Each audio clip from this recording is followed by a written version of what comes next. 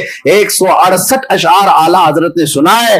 پھر کہا محسن کا کوروی صاحب سے، انہوں نے کہا اب اس کے بعد کیا سنانا ہے، اب اس کے بعد کیا سنانا ہے، اب گنگا جل کہاں سے لائیں. جو تشبیہات اعلیٰ حضرت نے اپنے حبیب کے لیے پیش کی ہیں، محدث اعظم ہند کچھوچوی رحمۃ اللہ علیہ فرماتے ہیں لکھنؤ کے ادیبوں میں میں یہ قصیدہ پڑھا تھا.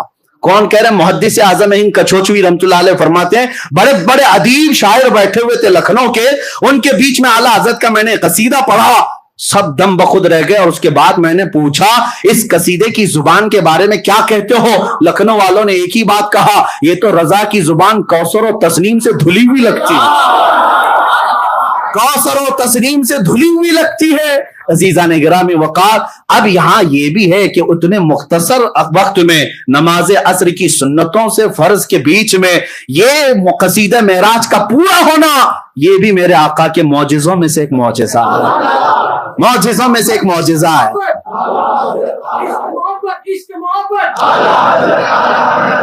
نعرے تکبیر، نعرے رسالت، نعرے تکبیر، نعرے رسالت.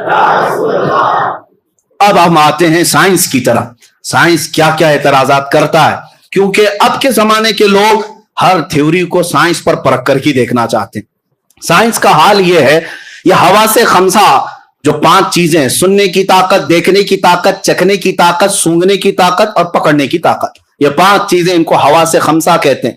ان 5 کے سامنے جو چیز ہے سائنس اسی کو مانتی ہے، اس کے علاوہ نہیں مانتی. عقل ان کی صرف یہ 5 چیزوں کے بیچ میں یہ ہے، یعنی چیز کوئی بھی آپ بتاؤ سائنس کو، ان کا کہنا ہے یا تو وہ پکڑنے میں آنا چاہیے، یا تو دیکھنے میں آنا چاہیے، یا سننے میں آنا چاہیے، یا سونگھنے میں آنا چاہیے، یا چکھنے میں آنا چاہیے. ان میں سے کوئی چیز ہو تو وہ چیز ہے، نہیں تو چیز ہی نہیں، سائنس کے نظریے کی ہے.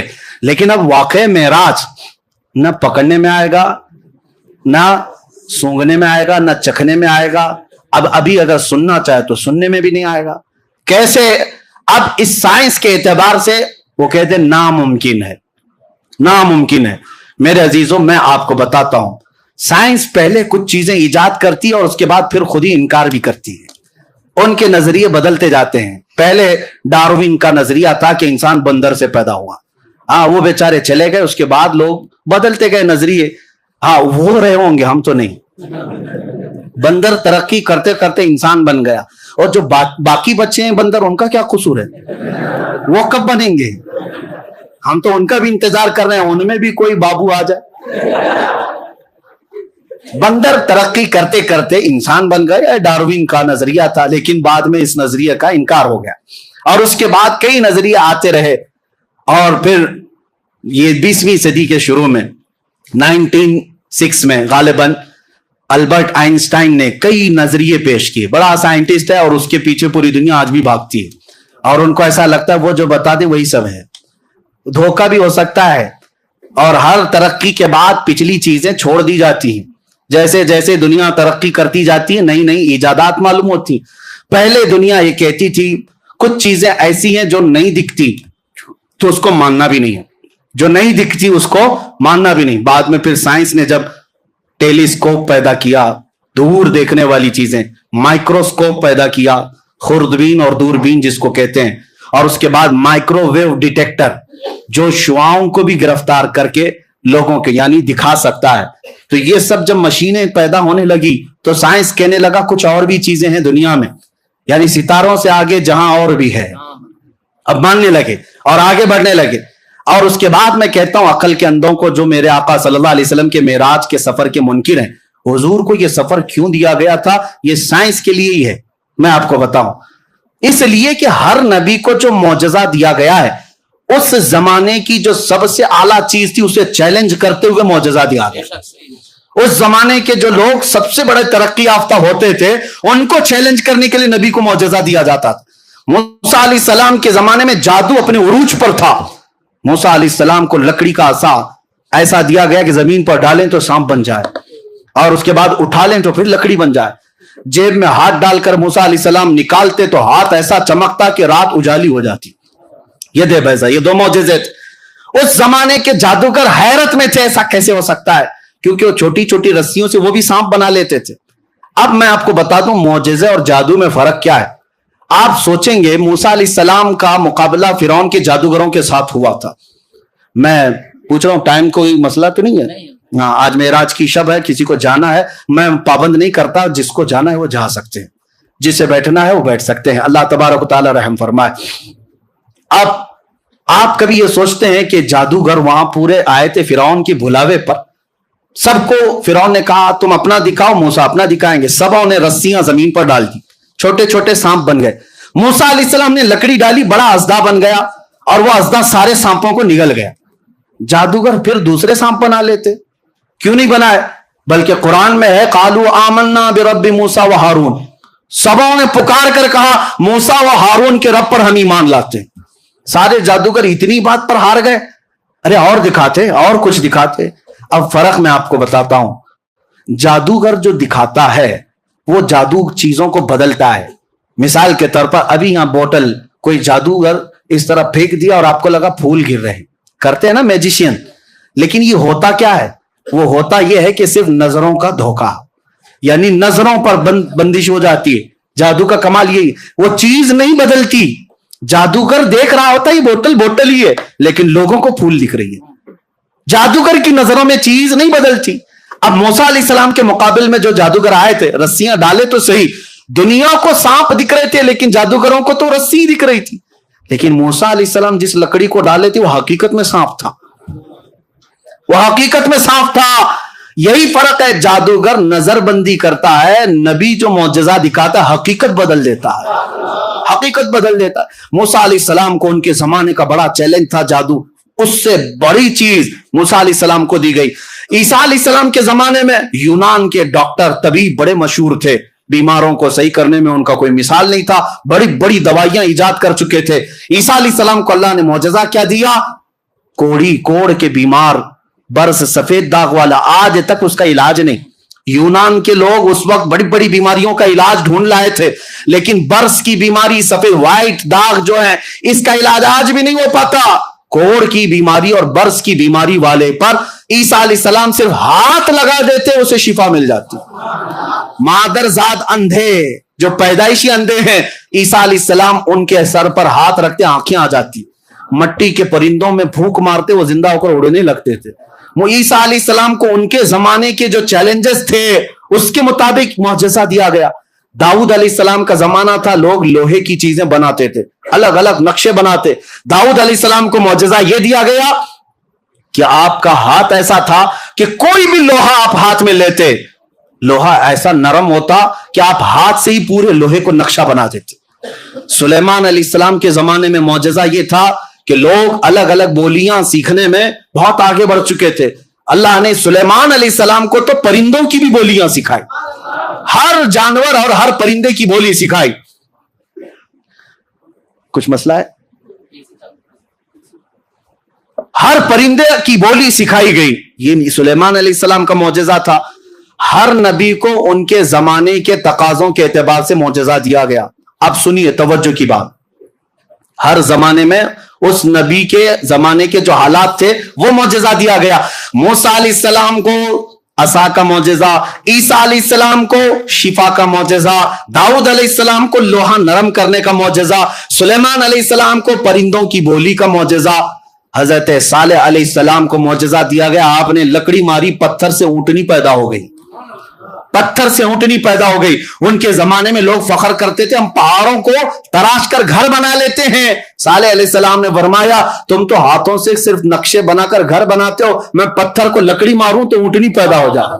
تو اس زمانے کے لوگوں کے سامنے جو نبی معجزہ دکھاتے تھے، کوئی بھی اس نبی کے معجزے تک نہیں پہنچ سکتا تھا، عقلیں عاجز ہو جاتی. ان کے زمانے کے جو جو چیلنجز تھے سب معجزے دیے گئے. اب توجہ، سید الانبیاء کی باری آئی، محمد الرسول اللہ کا زمانہ آیا. میرے آقا صلی اللہ علیہ وسلم کو کیا معجزہ دینا تھا؟ کون سا چیلنج تھا حضور کے زمانے کا؟ ظاہر سی بات ہے ہر زمانے کے جو جو تقاضے ہیں اسی اعتبار سے معجزے دیے گئے. رب ذوالجلال کے علم میں ہے, مولا کریم جانتا ہے میرا حبیب آخری نبی ہے. اب جو معجزہ دینا ہے وہ قیامت تک چلنا چاہیے. جو معجزہ ہوگا وہ قیامت تک پرانا بھی نہیں ہونا چاہیے. ایسا معجزہ رسول کو دینا ہے, کیونکہ ان نبیوں کا زمانہ بھی لمیٹڈ تھا, امت بھی لمیٹڈ تھی. میرے رسول کا نہ زمانہ لمیٹڈ ہے نہ امت لمیٹڈ ہے. زمانہ قیامت تک ہے اور امت بھی بے حساب ہے. اب حضور کو معجزہ ایسا دینا ہے جو ہر زمانے کے لیے چیلنج ہو, ہر زمانے کے لیے چیلنج ہو. اب دیکھو اللہ نے اپنے حبیب کو ایک معجزہ نہیں دیا. ہر نبی رحمت آخر الانبیاء کی امت کئی قسموں کی ہے. اس میں امریکہ والے بھی ہوں گے, افریقہ والے بھی ہوں گے, ہندوستان والے بھی ہوں گے, پاکستان والے بھی ہوں گے, عرب والے بھی ہوں گے, سب ہوں گے. سب کی طبیعتیں بھی الگ, سب کے خیالات بھی الگ, سب کی ترقیاں الگ, سب کا علم الگ, لیکن ہیں سب آخر الانبیاء کی امتی. اب معجزہ ایسا دینا ہے رسول کو جو قیامت تک چلنا ہے. اب رسول کو پہلا معجزہ دیا گیا قرآن عظیم. یہ معجزہ قرآن ایک میرے آقا کا معجزہ ہے.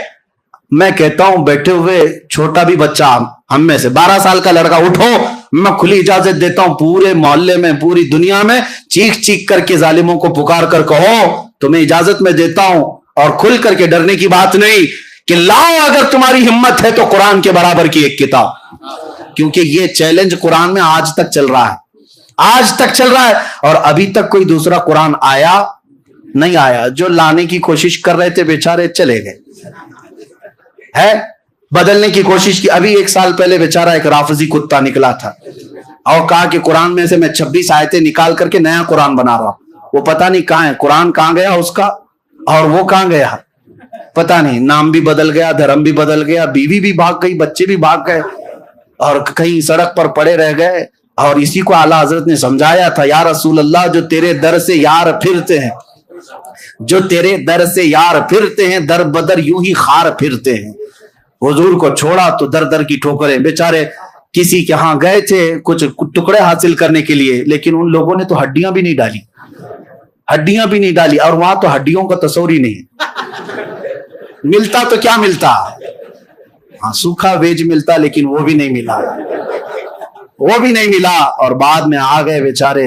اب پکار کر کہتے ہیں کہ اب ہمارا کیا ہوگا, نہ ادھر کے رہے نہ ادھر کے رہے. اب نام بھی کیا رکھیں پتہ ہی نہیں چلتا, کیا رکھیں, بیچ کا نام رکھنا ہوگا, کوئی بیچ کا نام. اسی لیے قرآن کو بدل دیا, زندگیاں بدل گئی, اسلام نہیں بدلا. ایک معجزہ یہ میرے مصطفیٰ کا. آج بھی چیلنج چل رہا ہے, امریکہ نے بھی کوشش کی ہے, بہت سارے لوگ الفرقان نام سے بھی بنائے, الفرقان نام سے, اور قرآن کے الگ الگ انداز بنائے. لیکن مسلمانوں مجھے بتاؤ کیا تمہارے تک پہنچی وہ کتاب؟ کہیں پہنچی؟ بلکہ میں کہتا ہوں ہمارے اندر 1000 فرقے کیوں نہ ہو جائیں, ہر ایک یہاں قرآن الحمدللہ سے شروع ہوتا ہے والناس پہ ختم ہوتا ہے. اس بات پر سب کا اجماع ہے, سب کا اتفاق ہے. قرآن سب دیوبندی بھی وہی پڑھتے ہیں, اہل حدیث بھی وہی پڑھتے ہیں, شیعہ بھی وہی پڑھتے ہیں, سب قرآن وہی پڑھتے ہیں سارے, اور بھی بہت ساری چیزیں ہیں. لیکن قرآن ایک ایسا معجزہ ہے میرے مصطفیٰ کا, اس کو کوئی بدل نہیں سکا اور نہ اس کی مثل لا سکا. یہ ہر زمانے کا چیلنج اور قیامت تک چلتا رہے گا, چلتا رہے گا. اب دوسرا معجزہ حضور کا جو بہت اعلیٰ ہونا تھا, چیلنج. اب دیکھیں ہر نبی, پھر ذہن میں بات رکھیں, ہر نبی کو اللہ نے وہ معجزہ دیا جو اس زمانے کے لوگوں کا عروج کا کام ہوتا تھا, ان کو چیلنج کرنے کے لیے دیا گیا. رب ذوالجلال کے علم میں تھا میرا آخری نبی, میرا محبوب جب جائے گا اس کی امت بعد میں ترقی کرے گی, ترقی کرے گی, ترقی کرے گی, ٹیکنالوجی آئے گی, سائنس آئے گا, اور پھر اس کے بعد یہ لوگ چاند تک پہنچنے کے دعوے کریں گے, کبھی اسپیس پہ جانے کے دعوے کریں گے, خلا میں پہنچ جائیں گے, اور اس کے بعد کہیں گے ہماری طاقت بہت زیادہ ہے, اس لیے 14 صدیوں پہلے محبوب تم بتاؤ, میں تو وہاں تک پہنچا, وہاں تک پہنچا جس کا تو کوئی نام ہی نہیں ہے, جو لامکاں ہے.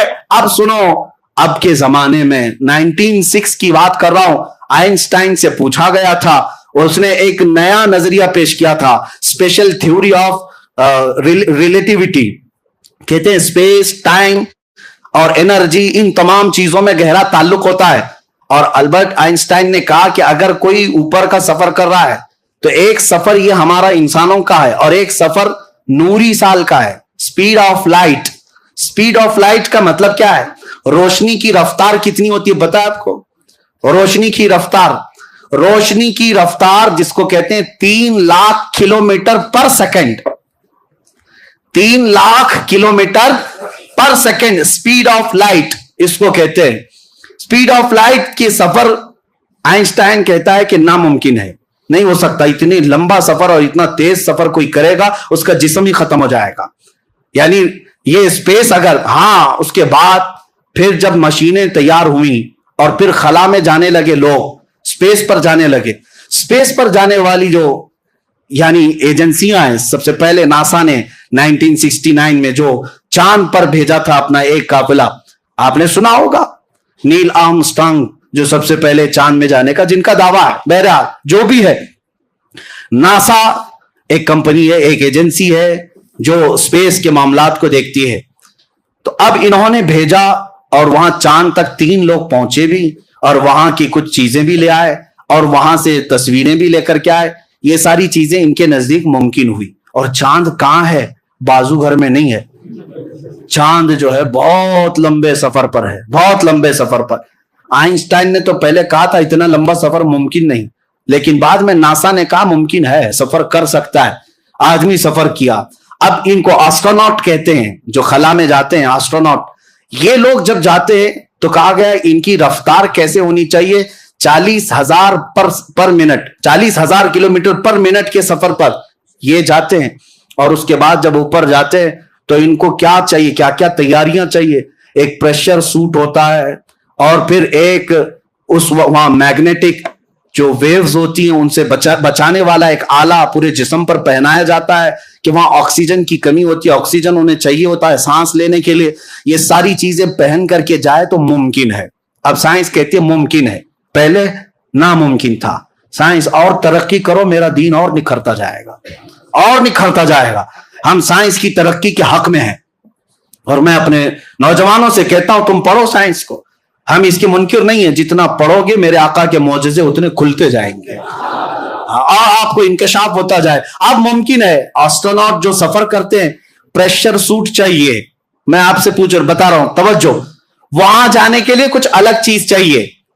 یہ سائنسدانوں کا کہنا ہے. اوپر اسپیس پہ جانا ہے, الگ پریشر سوٹ اور ایک آکسیجن کے اندر پہننا ہو, اور کچھ 3 چیزیں انہوں نے بتائی. میں ساری چیزیں نہیں, سائنس پڑھے ہوئے بچے جانتے ہوں گے اسپیس کے لیے کیا کیا چیزیں ضروری ہے.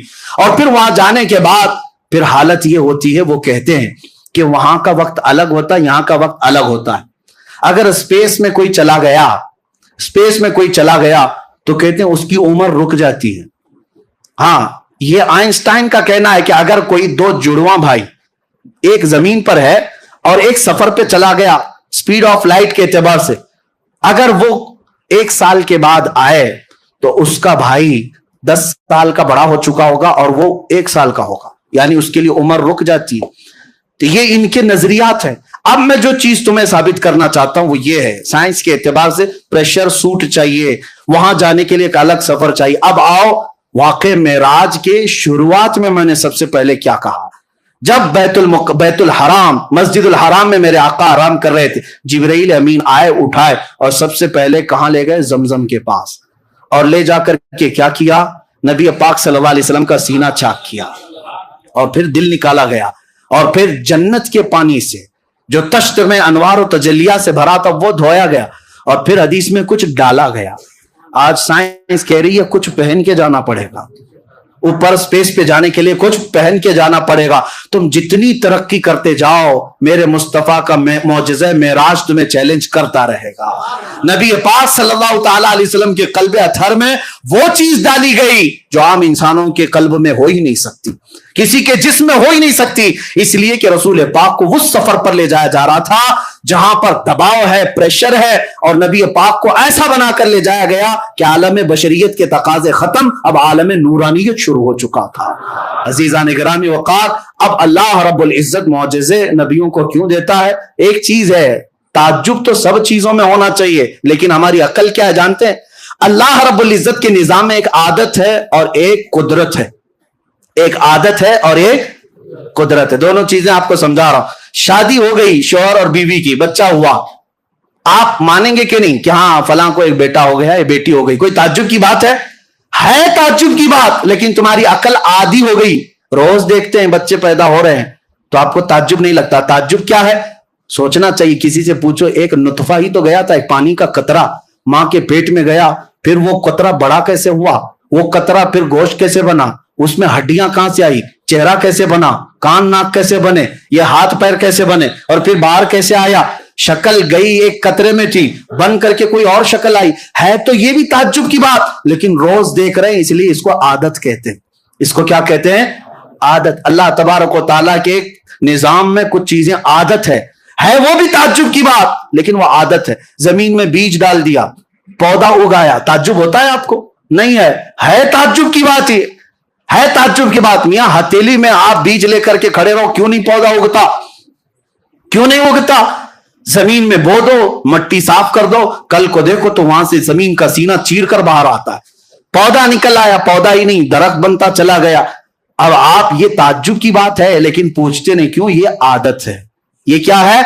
عادت ہے. آپ کبھی یہ نہیں پوچھتے کہ میں ایک روٹی کھایا تھا آٹے کی, ایک روٹی کھایا تھا آٹے کی, وہ تھی گیہوں کے آٹے کی, جو کے آٹے کی, کھایا تھا 4 ٹکڑے کر کے 5 ٹکڑے کر کے, لیکن جب اندر گئی تو بعد میں پتا چلا کہ کچھ حصہ گوشت بنا, کچھ حصہ خون بنا, کچھ حصہ منی بنا, کچھ حصہ پیپ بنا, اور کچھ حصہ فضلہ بن کر نکل گیا. ایک روٹی 5 چیزیں کیسے پیدا کر رہی؟ لیکن تعجب کسی کو نہیں. کیوں؟ یہ عادت ہے یہ بھی تعجب کی بات, لیکن یہ عادت ہے. اب عادت کے خلاف کبھی کوئی کام ہوتا ہے تو اسے قدرت کہا جاتا ہے. عادت کے خلاف کوئی کام ہوتا ہے تو اسے کیا کہا جاتا ہے؟ قدرت. اللہ رب العزت پورے نظام کو ہمیشہ عادت سے ہی چلاتا ہے. سب چیزیں اسباب سے ہوں گی, بچے ماں باپ سے ہی پیدا ہوں گے, شوہر بیوی ہونا چاہیے, یہی عادت ہے. ہاں یہی عادت ہے. زمین سے ہی سبزہ اگنا چاہیے, یہی عادت ہے. لیکن مولا کبھی کبھار اپنی قدرت کو دکھاتا ہے, کبھی قدرت کو دکھاتا ہے. تب دکھانا ہو تو بغیر باپ کے صرف مریم سے عیسیٰ کو پیدا کرتا ہے. عقل کہتی یہ کیسے ہو گیا, یہ کیسے ہو گیا, یہ کیوں؟ اس لیے کہ عادت نہیں, دیکھا نہیں تھا. یہ کیا ہے؟ اس کو کیا کہتے ہیں؟ قدرت ہے. اور اگر مولا تعالیٰ کو یہ عادت ہے, عادت توڑ کر کے مولا اس قانون کو توڑ کر کے قدرت دکھاتا ہے, اپنی قدرت دکھاتا ہے. کبھی رب تعالیٰ فرماتا ہے تم تو اس بات پر تعجب کر رہے ہو کہ بغیر باپ کے عیسیٰ کیسے پیدا ہوئے, وہ مولا اس سے بڑی قدرت تو آدم علیہ السلام میں دکھا ہے. آدم علیہ السلام کی نہ باپ ہے نہ ماں ہے, کوئی نہیں, لیکن اللہ نے مٹی سے پیدا کیا. یہ قدرت ہے. ہر اونٹنی کہاں سے پیدا ہوگی؟ بچہ, اونٹنی کا بچہ کس سے پیدا ہوگا؟ اونٹنی سے ہی پیدا ہوگا. لیکن صالح علیہ السلام ایک پتھر پر لکڑی مارتے ہیں, پتھر سے اونٹنی پیدا ہوگی. یہ کیسے ہو سکتا ہے؟ یہ کیا ہے؟ یہ عادت نہیں, یہ کیا ہے؟ قدرت ہے. یہ قدرت ہے. اب سنیے, اللہ تبارک و تعالیٰ کے نظام میں عادت بھی ہے اور قدرت بھی ہے. قدرت کیوں دکھاتا ہے؟ منکرین کو دکھاتا ہے رب تبارک و تعالیٰ کہ تم ہمیشہ یہ مت سمجھنا کہ اللہ جیسی عادت ہے ویسا کرنے پر مجبور ہے. وہ مجبور نہیں, وہ عادت اور یہ قانون کو توڑ کر اس کے خلاف اپنی قدرت کا بھی اظہار فرماتا ہے. آپ سنو, حضرت عزیر علیہ السلام ایک بار جا رہے تھے, ان کو ایک بستی نظر آئی جو اجڑی ہوئی تھی. پوچھا ہے اللہ کیا اس کو پھر تو دوبارہ زندہ فرمائے گا؟ عزیر علیہ السلام کو اللہ نے سلا دیا, 100 سال کے لیے سلایا, 100 سال سوئے رہے. اب مجھے بتاؤ 100 سال کے بعد جب عزیر علیہ السلام اٹھے تو ان کا جسم بھی صحیح سلامت ہے, سب کچھ سامان بھی سلامت ہے, لیکن ان کو کیا لگ رہا تھا؟ زمانہ کچھ گزرا ہی نہیں, آدھا دن ہوا ہوگا. عام طور پر 100 سال کسی کے مر جانے کے بعد جسم سڑ جانا چاہیے, گل جانا چاہیے, لیکن اللہ تعالیٰ نے عادت کے مطابق نہیں, قدرت کا اظہار فرمایا. یہ کیا ہے؟ یہ قدرت ہے. اب سنیے, نبی کو جو معجزہ دیا جاتا ہے یہ عادت نہیں ہوتی, یہ قدرت کا اظہار ہوتا ہے. یہ کیا ہوتا ہے؟ قدرت کا اظہار. ہینڈ پائپ سے جب آپ چلاتے ہیں پانی کہاں سے آتا ہے؟ زمین سے آتا ہے. تعجب تو اس میں بھی ہونا چاہیے, کیسے پانی آ رہا ہے, کیسے پانی آ رہا ہے؟ نیچے سے پورے پریشر کے ساتھ پانی آتا ہے, ہینڈ پائپ چلا رہے ہیں, لیکن روز دیکھ رہے ہیں اس لیے تعجب نہیں ہوتا. اب مولا تعالیٰ جو دکھاتا ہے وہ کیا ہے؟ محبوب اپنا ہاتھ رکھو, انگلیوں سے پانی جاری کرو, انگلیوں کے بیچ سے. اب یہ کیا ہے؟ اللہ کی قدرت ہے، اللہ کی قدرت ہے. روز سورج کا ٹائم فکس ہے، روز سورج کا ٹائم فکس ہے، اتنے بجے نکلے گا اتنے بجے ڈوبے گا. سب کو عادت ہے. حالانکہ یہ بھی سوچنا چاہیے اسے نکالتا کون ہے، ڈباتا کون ہے. اسے نکالتا کون ہے، ڈباتا کون ہے. لیکن کوئی تعجب کرتا نہیں ہے، کوئی تعجب نہیں کرتا. لیکن اللہ رب العزت اسی عادت کے نظام کو ختم فرما کر اپنے محبوب کو یہ جلوہ دیتا ہے. محبوب اشارہ کرو، ڈوبا ہوا سورج نکلا ہے. یہ کیا ہے؟ یہ اس کو کیا کہتے ہیں؟ قدرت کہتے ہیں. آپ سنو، اللہ تعالیٰ کی عادت کے مطابق سفر بھی جو ہے نارمل ہوتا ہے. کوئی گھوڑے سے، کوئی اونٹ سے، کوئی کار سے، کوئی ٹرین سے، کوئی پلین سے، سب سفر کرتے ہیں. سب کی سپیڈ الگ ہے، سب کا اپنا اپنے رفتار اور تیزی طے ہے، ممکن ہے، اور سب فکس ہے. اگر رسول بھی ویسا ہی سفر کرتے تو رسول کا کمال کیا تھا؟